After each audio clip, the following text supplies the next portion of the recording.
Mr. Secretary. Yes, sir. I had a laundry list of questions here. And most of them deal with locally. First, I want to thank Ms. Trans in your office here in District 5. Her office has been very open door policy. We had a long conversation last Thursday or Friday, so I just wanted to publicly thank her for, always being available to address our concerns here in St. Mary's County. I want to thank your whole department for finally finishing Route 5, Leonardtown. Much like a homeowner that, hired a bad contractor, the state's not, the state's vulnerable to that as well. Do you want to take a quick second and maybe sum up for the citizens watching, like what actually happened and what were the pitfalls there? Kim, if you would, give a little bit of background with this. Thank you, Delegate. And if I may, before she does, you're right. It's not unique here. I mean, and particularly, I don't know, I'm sure you've experienced in the county, just the marketplace right now is a little different than historically where we've been. There's a lot of stress on the marketplace, and I think part of that is playing out. I'm not sure if it's specific to here, but I know I've seen that across the state where they're just either the talent isn't there or they're stretched too thin or whatever the issue is. So. Thank you, Delegate. And I appreciate, we were sitting here this time last year and the comments were, how did we get the nice bridge built faster than an intersection project, right? So we understand the frustration and just the fatigue that goes through dealing with years of construction to get something done. Right. I've talked offline with the delegate, and what I'll be able to say publicly is the contractor, many of you already know, the prime contractor that we were dealing with on the contract, we had administrative challenges with that contractor. Some of the subcontractors and suppliers had reached out to some of you personally, to find out how we could keep things moving. We have, laws and ways that we have to deal with the contract and how we administer the contract. And the State Highway Administration ended up working through the bonding company to keep things moving. At the end of the day, we were glad to be able to work through a lot of those administrative challenges and get that contractor to finish the project, and frankly, some of the subs that were on that job to come forth and finish the last part of the paving. So we're happy to see that. We're also glad to be able to get a separate contractor, our area-wide paving contractor, to come in and just pave bookends, both ends of that corridor, because with years of construction going on, just all the contractor vehicles going through the area, both ends of Route 5 on either side of that intersection was just looking atrocious and had been, we weren't even able to go out and crack seal, so Yes. Glad to see that paving is wrapping up. But, if you have additional or more specific questions, but that's pretty much the detail that we can get into today. Yeah, no, I just wanted to publicly give you a chance to explain that because, it did take a really long time. The state got stuck with not one but two bad contracts. And I'm just happy we finally got it finished, and thanks to reliable contracting as well. A lot of these big contractors doing these big jobs like this, they're not like they're sitting around twiddling their thumbs. They're already booked up on other jobs, and there's a limited amount of time that you can complete major construction processes like this because it's seasonal work. And for them to come in here at night to finish it, we're really thankful to finally get that project tied up. While we're on Leonardtown. I was going to say, can I just ask a few things while we're talking about Route 5? Kim, thank you. Thank you all very much for getting this project started and finishing up the current project. And Kim, I want to thank you for the regular updates that you're sending out now too, so much appreciated. But that being said, this is just phase one of the project. Phase two would be widening those two bookends that you were just talking about. Any idea when that might be even thought of or started to be looked at? Just take it. So, as you might be aware, we did initiate some design activities on that. We're currently at about 65% design. Okay, I wasn't even aware of that. So, good. However, we don't have funding identified for construction at this point to be able to move it forward. So it's kind of in the initiation of right away and trying to be able to advance it. So progress made, but like many projects, there's more hurdles to go. Sure. And just background, Leonardtown is the fastest growing municipality in the state of Maryland. We grew by 32% over the last census. So, we're growing, and I can see that continuing to happen. Previously, I've told you this before, we used to have 100 accidents on Route 5 between Compton Road and Hollywood Road. And, we don't know what it's going to be now, hopefully a lot less than that. But with all we've got new projects coming in, so I see us growing by quite a bit more also. So it's going to be a lot of traffic on Route 5. So would certainly like to see that project move forward. Maybe the delegate could find some money for you to do that. So, but I've lost my magic wand. Well, as far as we're on funding, because we did have some talk about that, we do have the third highest gas tax in the nation. So I just wanted to point that out, that there is a consistent funding stream. We just have to get it going to transportation, to cars and roads and bridges, and not the mass transit. But unfortunately, my opinion would be in the minority on that, on the General Assembly. While we're on Leonardtown, one thing we do have the funding for, or it's in the transportation budget this year, is the sidewalk projects going down Route 245 in Leonardtown. That's design money. I believe that, when is that slated to actually get on our way? I think it's one more budget cycle, right? Is that 2025? My understanding is that the sidewalk project itself possibly could have notice to proceed by the end of the calendar year '24. Okay. Perfect. Yeah. Mayor would be And- happy about that. And one thing that we've done there also is approval of the traffic signal at Leonard's Grand Parkway. I was going to say that you did approve a Right, so that traffic signal will go in ahead of the sidewalk project separately, Office of Traffic. it looks So when like that- you've actually started some work there under the Yeah, under once the that road. goes in and has the pedestrian crossing, Right. and then we're hoping that the sidewalk extension up to Town Run Boulevard will allow that neighborhood to come down and utilize that crossing at Leonard's Grand. And I think you're working with the county to get stormwater management on part of their property, so. Yes. Right, it needs to go on the state police property across the street. I would like to remind you that we're still looking for a light at Route 5 and Clark's Rest. Yeah. Yeah, I think that's really dependent on the Tudor Hall project, right? that you have Well, and locally. actually, where I was meeting with a group that wants to do some development back on Tudor Hall. So, So Good. that'll be moving forward. I wanted to move a little further north up Route 5 away from Leonardtown. There's been some residents that started a petition dealing with either a traffic light or a circle at Morganza, Turner Road, right there. I know we have some really bad sightline issues, but that is a intersection of great concern, I think, for many of the residents there. My daughter just graduated from Chopticon High School. She drove through that intersection twice a day, and I always worried about her getting through there and getting through there safe. I don't know what's the status of that. I believe we talked about studying that issue and taking a look at maybe a circle or a light or some other additional warnings. Yeah, so that intersection unfortunately had a pretty severe crash that occurred a month or so ago with a young driver. Our district traffic office is taking a look at that intersection. As you know, it's already, the speed limit goes from 50 down to 40 and then down to 30 at that intersection. And it has a intersection control beacon. It flashes yellow for the main line, red for the side street. So we're already trying to bring awareness of that intersection with the church on the corner. There's a lot of sight distance issues. So traffic division is taking a fresh look at that, updating the counts, looking at the historical crash data there and seeing if there's additional things that we can do to bring more awareness. Certainly, if it meets justification for a traffic signal, we'll pursue something like that.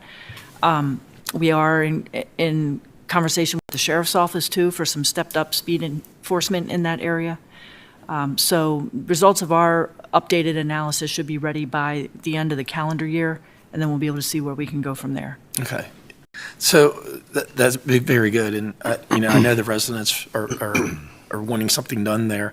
Going a little further up Route 5, I had a constituent reach out to me on the bike trail on the Route 6 crossing. We have some signs up there that says that something to the effect that stopping for pedestrian traffic is state law. They've requested those same signs to be at Route 5 at that crossing of the bike trail. there is a little bit of sightlines issue there, but, we just don't have a lot of pedestrian crossways in Southern Maryland, period.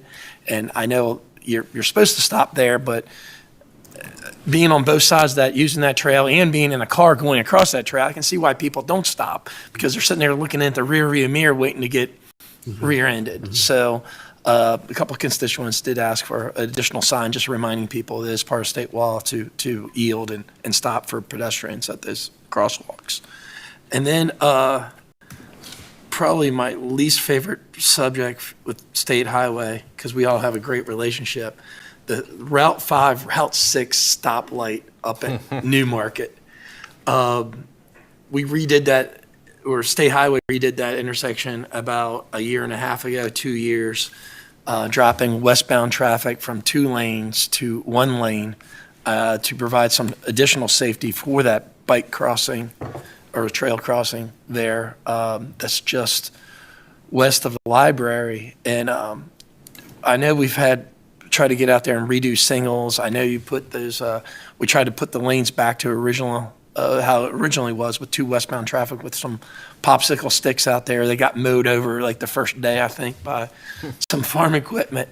Is there anything the state can do to try to improve the throughput on that section? I know we have a developer that's working with State Highway and had some ideas as far as getting, making the county happy with some additional throughput for that intersection. But ever since we changed it, it just dropped from a grade C to a grade D. And I'm just wondering if we could do a little better somehow.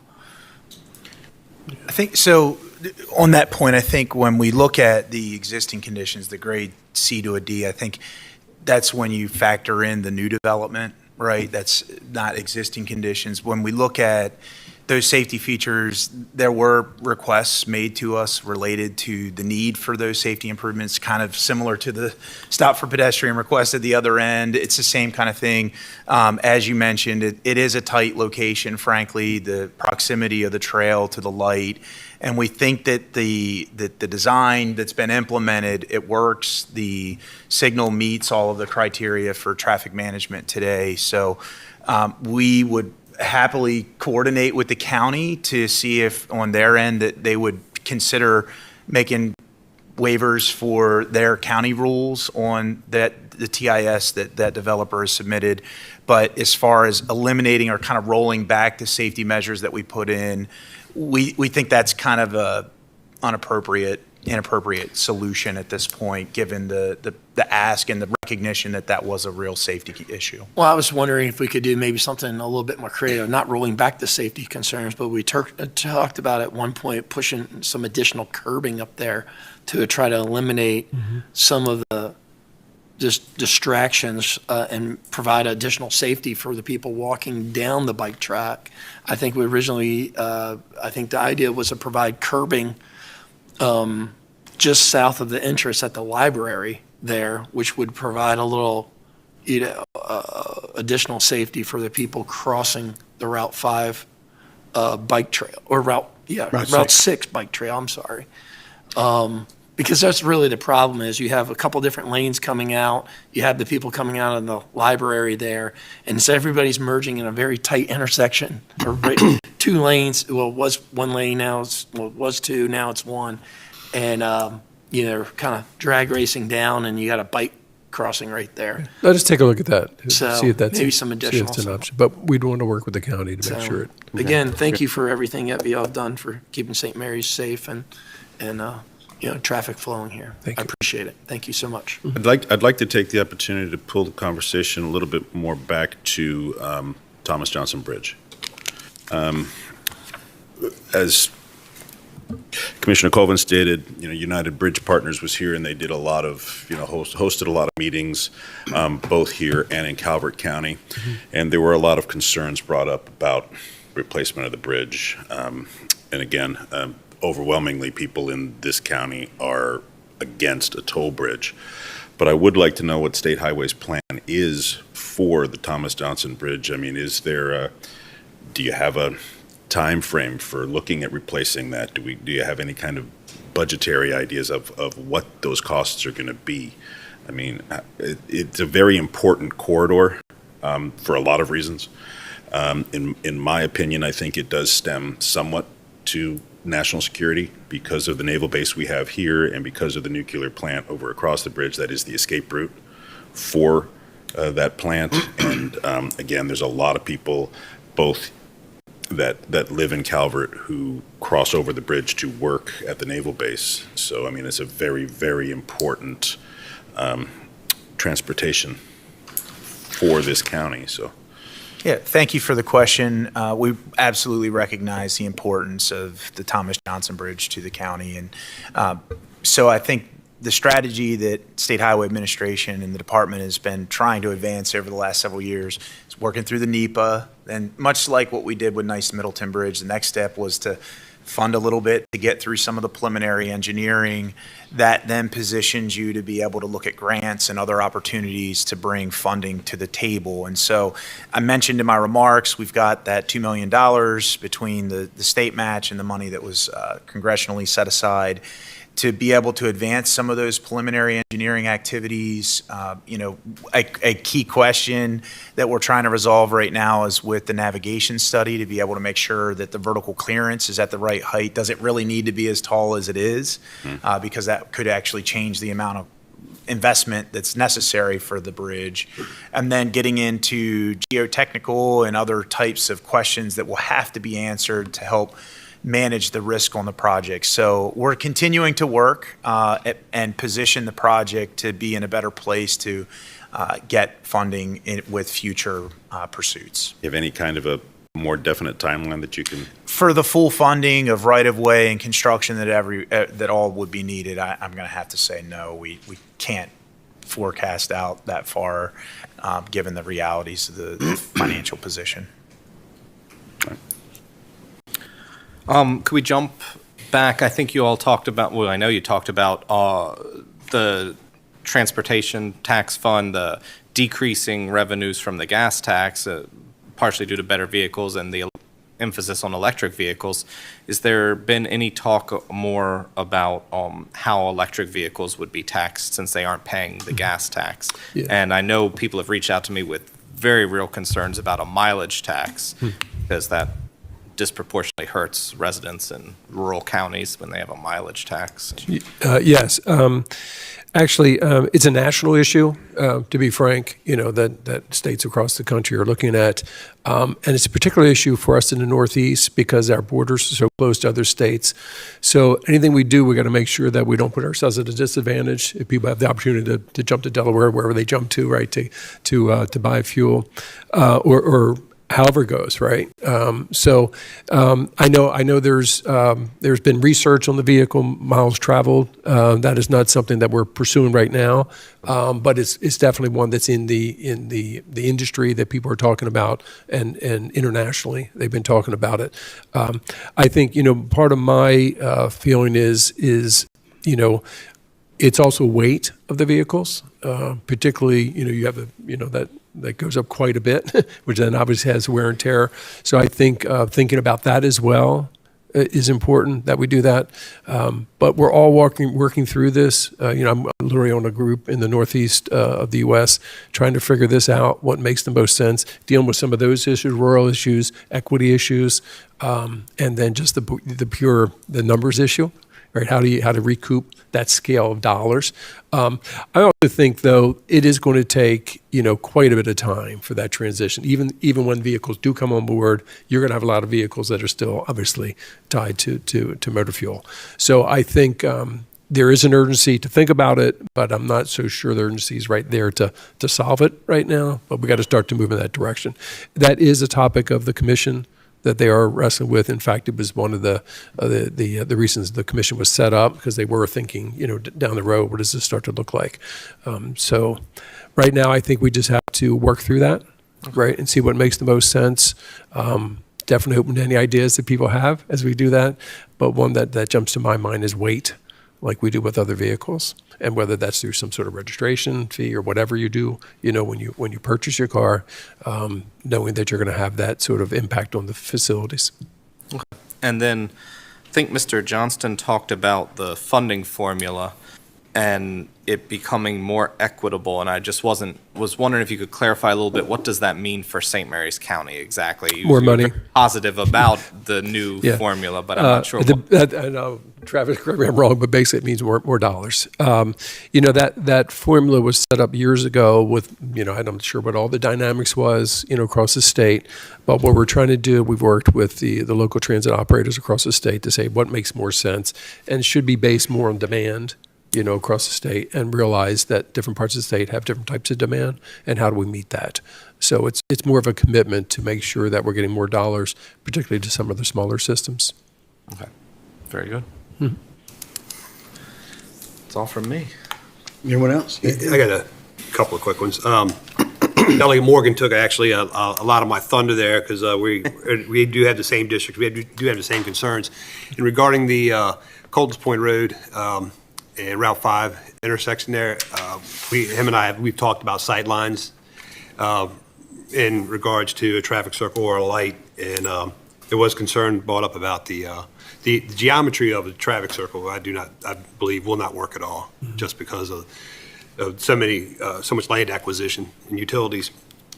But with the light there, it wouldn't be too dissimilar from Croom Station Road in PG County as far as on 301.